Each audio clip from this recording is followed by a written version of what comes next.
In today's video, I'm going to teach you how to turn Life 360 location sharing on or off for a specific circle on iPhone.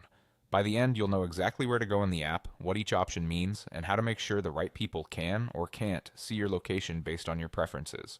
Start by opening the Life 360 app on your iPhone. Give it a second to load your account and your circles. Life 360 organizes family members, friends, or groups into what it calls circles, and each circle has its own settings. That means location sharing can be customized separately for each one. At the top of the screen, tap the circle switcher. This is usually near the circle name or image. Tapping the switcher lets you view all the circles you're part of in one place, so you can quickly jump between them. Now select the circle you want to change. Take a moment to make sure you've chosen the correct one, because any location sharing changes you make will apply only to this specific circle, not to all of them. This is handy if, for example, you want to share your location with family but not with another group, or the other way around. With that circle open, tap Settings in the top left. You'll typically see a gear icon there.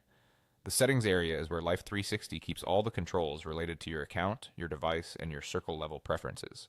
Next, tap Location Sharing. This is the place that controls whether members of this circle can see your location on the map and in their feed. Here you'll find a toggle switch for location sharing.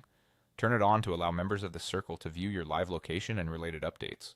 Turn it off to stop sharing your location with this circle. When it's off, your location won't appear for them, but this change won't impact any other circles you're in.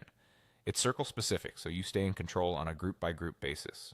After you set the toggle the way you want, that's it. There's no separate save button. The change takes effect right away. If you ever want to revisit this setting, just come back to the same spot and switch it again.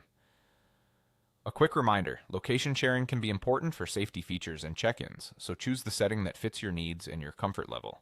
And if your plan is to manage privacy for just one circle while keeping others unchanged, verifying the circle name before you toggle will help you avoid confusion. You now know how to manage Life 360 location sharing on your iPhone with confidence.